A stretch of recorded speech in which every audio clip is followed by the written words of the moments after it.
پہلے یہ لے لیتے ہیں، بہن نے فرمایا کہ 2 سال تک منگنی چلی اور پھر کوئی ایک صاحب تھے، ان کے کوئی پیر و مرشد صاحب وغیرہ ہوں گے، انہوں نے کہا کہ یہ رشتہ آگے چل کے اچھا نہیں ہوگا، تو ایک شخص کے کہنے پہ انہوں نے وہ رشتہ ختم کر دیا۔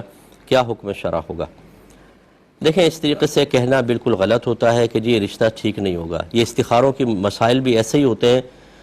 میں اسی لیے استخاروں کو منع کرتا ہوں۔ اگر کوئی مجھ سے پوچھتا ہے کہ جی مفتی صاحب رشتے کے لیے استخارہ کر لیں، تو میں منع کرتا ہوں۔ منع کرنے کی وجہ ہے، اگرچہ یہ نبی کریم صلی اللہ علیہ وسلم سے ثابت ہے، سرکار نے اجازت مرحمت فرمائی، لیکن فرق یہ ہے کہ وہ صحابہ کرام تھے، ہم عام لوگ ہیں۔ ان کے خواب شیطانی ایرر سے پاک و صاف تھے، اللہ نے ان کو محفوظ رکھا تھا۔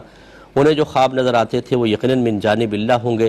ہمیں جو نظر آتے ہیں اس میں نفس و شیطان کا دخل، اس میں طبعی تقاضوں کا دخل، یہ کبھی کتے پیچھے بھاگ رہے ہیں، کبھی آسمان سے نیچے گر رہے ہیں، کبھی کیچڑ کے اندر گرے پڑے ہوئے ہیں، اس طرح کے ہمیں خواب نظر آتے ہیں۔ تو اس لیے یہ ضروری نہیں ہے کہ ہمیں جو خواب میں اشارہ نظر آ رہا ہے وہ ضرور اللہ تبارک و تعالیٰ کی طرف سے ہو۔ پہلی بات تو یہ۔ دوسری بات یہ ہے کہ اگر فرض کرنے چلے اللہ کی طرف سے بھی ہے، تو پھر ایمان کی مضبوطی ہونی چاہیے کہ جب آپ نے یہ استخارہ کیا، اور استخارہ کا مطلب اللہ تعالیٰ سے مشورہ کرنا ہے، تو پھر آپ ایسا کیوں کرتے ہیں کہ رشتہ ہو رہا ہے، آپ کو اچھا لگا، آپ نے کہا نہیں استخارہ کرو، لو سب کہہ ہی رہے ہیں، استخارہ کیا اس میں نہ آ گیا، پھر فون کرتے ہیں کہ مفتی صاحب استخارے میں نہ آ گیا، رشتہ بہت اچھا ہے، اگر ہم اس کے خلاف چلے جائیں تو کوئی مسئلہ تو نہیں ہوگا۔ تو بھئی پھر آپ نے استخارہ کیا کیوں تھا؟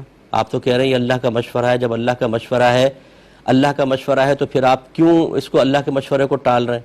اچھا، پھر یہ بھی ایمان کی کمزوری کہ اگر چلیں آپ نے کہا جی اللہ کا مشورہ ہے، ہم اس کے مطابق کر لیتے ہیں، ہاں آگے آپ نے رشتہ کر لیا، 4 دن بعد طلاق ہو گئی، آپ اللہ سے بدظن ہو جاتے ہیں کہ اللہ تعالیٰ تو نے کیسا اشارہ کیا تو 4 دن میں طلاق ہو گئی۔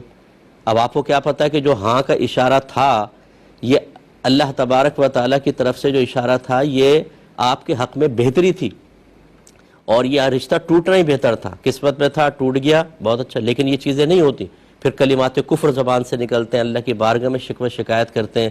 تو اس طریقے سے ہم مشورہ دیتے ہیں کہ آپ مشورہ کریں اور تدبیر اختیار کریں، یہ استخارے وغیرہ نہ کریں۔ اب جیسے یہ ہے، اب انہیں کیسے پتہ چل گیا کہ مستقبل کے اندر یہ رشتہ اچھا نہیں ہوگا، رشتہ توڑوا دیا کسی کا، ان سے اسی ٹائم پوچھتے ہیں نا کہ بتاؤ میری جیب میں کیا استخارہ کر کے بتائیے، آپ بتائیں میں کیا کھا کر آیا ہوں۔ 2 منٹ کے اندر پتہ چل جائے گا۔ جن کو یہ پتہ ہے کہ 10 سال بعد یہ رشتہ کتنا خراب ہوگا یا 2 سال بعد کتنا خراب ہوگا، وہ یہ تو کم از کم بتا سکتے ہیں کہ تمہیں بھی کیا کھا کر آئے ہو۔ اس طرح اندازوں سے رشتے خراب کروانا کسی کے، یہ بالکل غلط ہوتا ہے۔ بہرحال ہم اس کی بالکل تائید نہیں کریں گے۔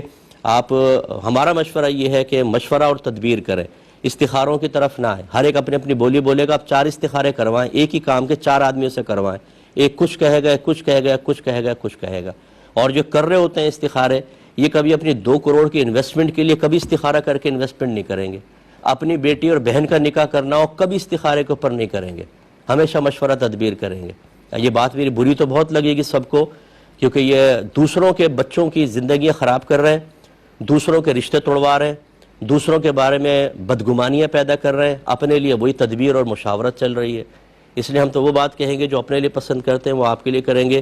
ہمارا یہ آج مسلمان کا ظرف اتنا مضبوط نہیں رہا، نہ اعتقاد اتنا مضبوط ہے کہ وہ استخارے پہ کیے گئے فیصلے پہ پھر اللہ کی رضا پر راضی بھی رہے اور صحیح بھی آ جائے۔ اس لیے ہمارا مشورہ مانیں تو ایسے ہی کریں جیسے ہم نے آپ کو عرض کیا، اور جس نے یہ کیا ہے اس نے بالکل غلط کیا، خواہ مخواہ رشتہ توڑوا دیا اور وہ گناہگار ہوگا۔